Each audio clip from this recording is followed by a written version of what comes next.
All right, guys, what's up? Today is an exciting day. Later on, sometime after 4, I'm going to be going to the studio and pick up the pieces that have been glazed fired. Those are the ones that I will coat with the primer of the Dixie Belle Slick Stick because they had a clear coat of glaze applied to them that's glossy, and I want to apply my own colors, so I did not do, a colored version of them. And I'll be able to complete those and get them ready for the Element of Surprise online art sale that's happening at the end of October. Really excited about all of that. And I'll also be getting the bisque fired pieces back, which is what I will be glazing with the white matte glaze that, doesn't dry or fire with a shiny surface, which eliminates me having to use the Dixie Belle Slick Stick after it's gone into the kiln. So I'll be able to just paint directly onto that. I'm going to go check a piece that had a matte glaze applied to it. The first piece that I discovered, wow, maybe I actually don't need to use the Slick Stick primer. And that was eye-opening for me. So I'm going to go and do another fingernail test. It's been sitting up there literally curing for months. So if I am unable to scrape that off with my fingernail, then that means it really adheres to that glaze and it allows me to skip a step, which is dope. So we'll see how that goes. But yeah, I'll check in with you guys after I leave the studio and everything and let you see some of the pieces that have made it back before I start to work on them. So right now what I'm doing is getting ready to sculpt the head, a little head, which is difficult for me. I don't know, it's just difficult for me. Proportions wise, getting that locked in the way I need it to be. So, I don't know. I'm just trying. We'll see what happens. I think I want to mark out the areas for the eyes, the nose, and the mouth. They say that the eyes, are basically in between the top of the head and the chin. So I'm just going to drag a light line across that. That's my eye line. I'm going to do one down the center. So basically, with that being my eye line, where I've sculpted out, I think that right here is where my nose should be, and right here would be the separation for the mouth. That's what that looks like right now. And once again, I think I told you guys, because my nails have grown. What's grown? What word is that, people? It's not a word. That's what happens when your tongue trips over your teeth. So because my nails have grown so wide, so long, I don't know, I'm sleepy still, I have to use tools. So I'm just going to go in with this tool and eke out a little bit of an eye socket there. And the same thing on the other side.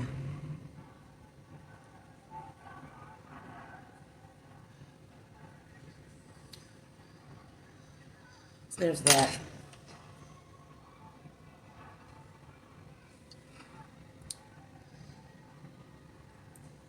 I think what makes this hard for me is rolling off these little pieces, and my hands are usually so dry that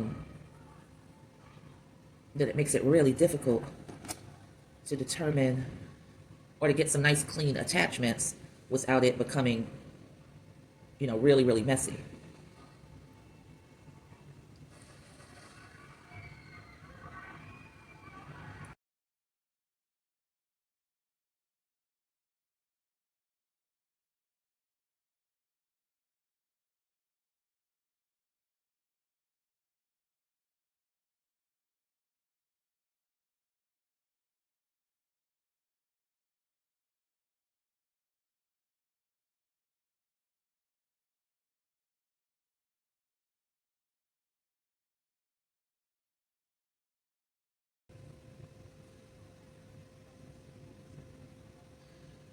Creating what they call the dental mound, and that's just basically, the natural curvature of the mouth.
I don't know what she is. I don't know what she represents.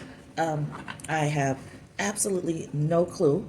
But I like her a lot. I know that.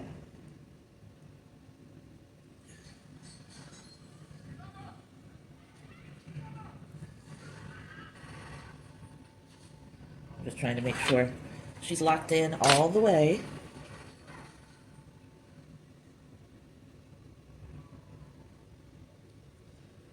And I think she's solidified around, at her joining point for sure.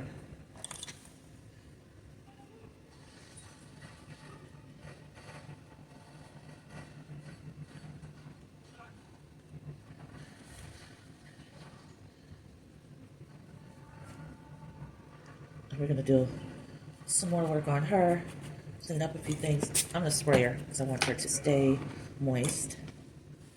That sounded freaky.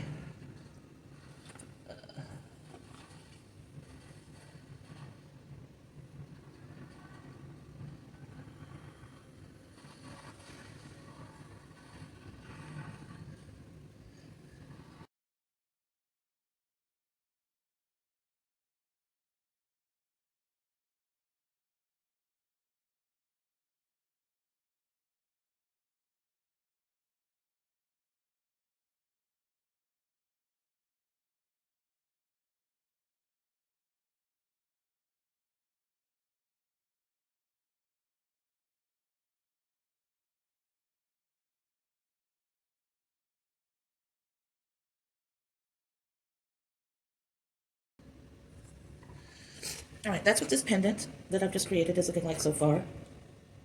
And I'm gonna go ahead and give it a rest. We are going to clock it out at, let's see, what time is it?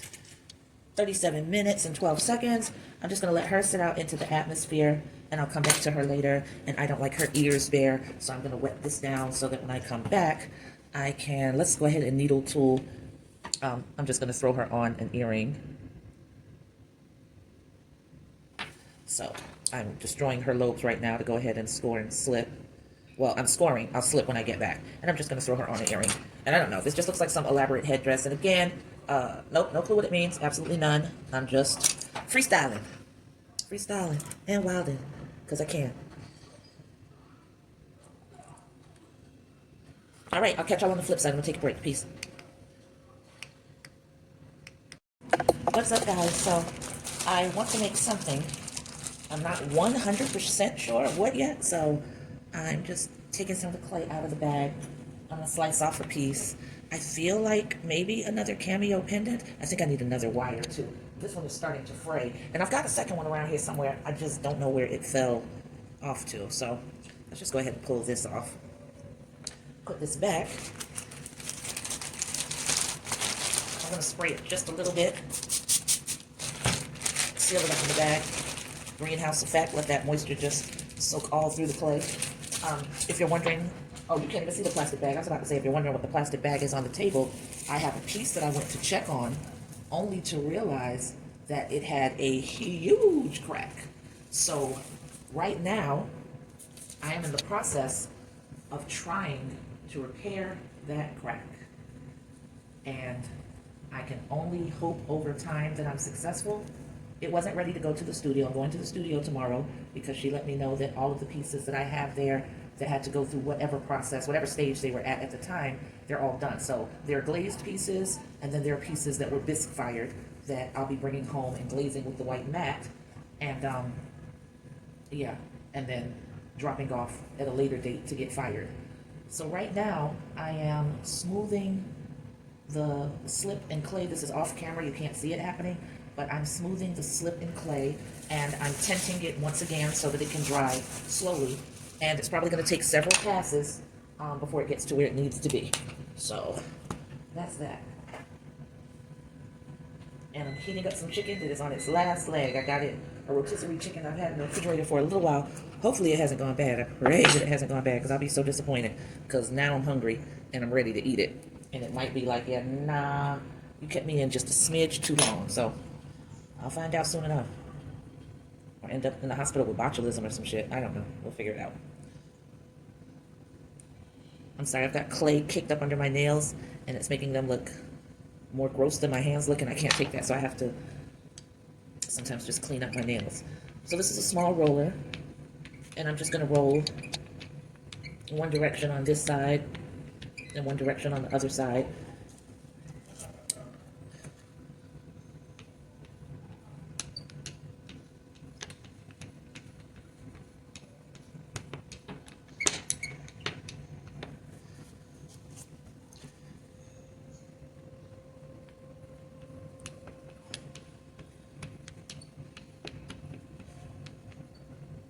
And I think I want to try a slightly different approach. I'm going to make the base and cut out a starting circle that's going to be big enough to leave me room to make some adjustments.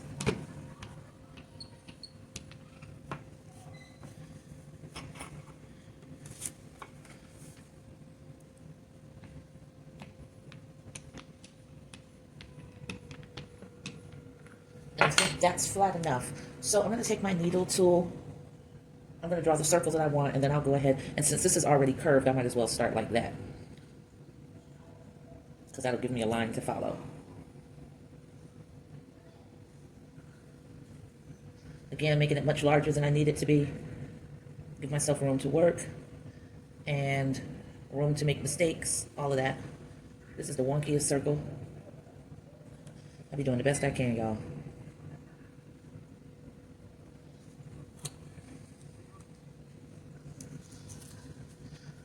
All right, so that's the basic shape. It's not good, but I can go ahead and clear that off. So I have to think about the fact that I don't want it to be larger than this, and the face has to fit within there. So I think I'm going to approach this a little differently than I did last time. So I was watching the videos of sculptor Andrew Joseph, who I admire so much. He has amazing work. Go check out his YouTube channel if you can. I think I better start off much smaller. And he does a technique of blocking in where he creates I think he refers to it as like an axe handle, is sort of how he seems to refer to it. But he starts with the profile, and this part ends up like, let me turn this around a little bit because of the way I'm sitting. This part ends up a little bit triangular when you're looking from the side, and that's what it's intended to be, is a profile view. And what it's supposed to basically do is get larger, or what you're supposed to mold it into doing is being larger at the back so that you can capture the shape of a skull or a head or whatever. So if that's the face size, that would be perfect. I think I've got way too much skull back here. I'm gonna take some of that off.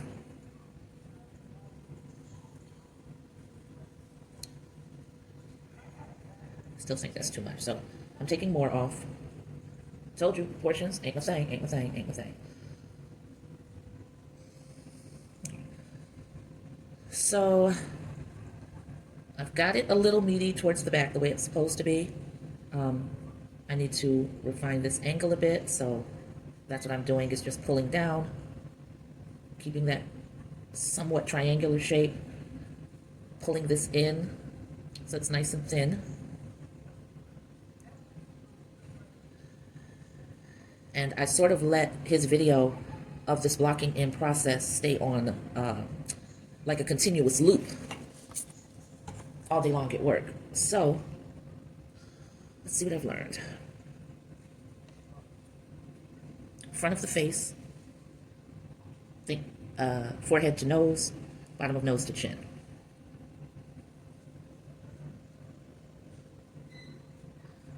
So sort of putting that clay in that center part. My nails are too long to do what I want to do anymore. This is crazy. But I really want to polish them tomorrow, so I don't think they're going anywhere.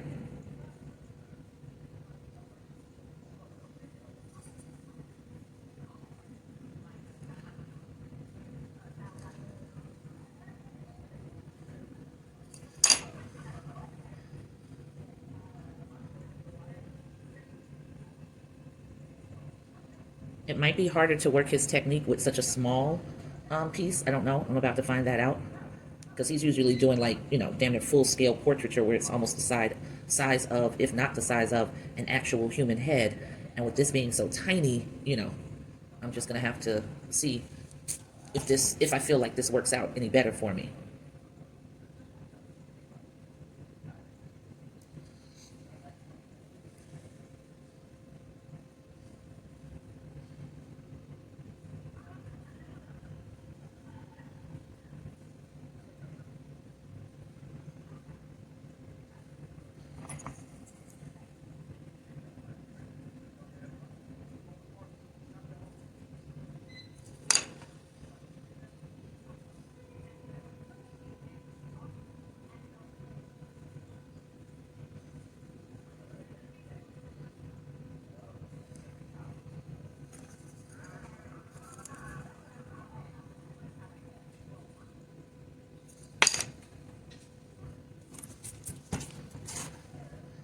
And because this piece is so small and my hands are so dry, I'm probably gonna have to spray this quite a bit.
And just know this is going to look real crazy before it even comes close to looking real right. So this is a process.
Yeah, I'm gonna stop right here because this is a major, major fail. The time now is 25 minutes, and I need to watch another video. That much is painfully evident, or maybe I need to work with a larger piece of clay. I don't know. I can't even call it. I'm so disappointed in what just happened just now that I'm gonna eat my chicken and I'm gonna go to bed because damn. All right, it's been real, y'all. Real embarrassing.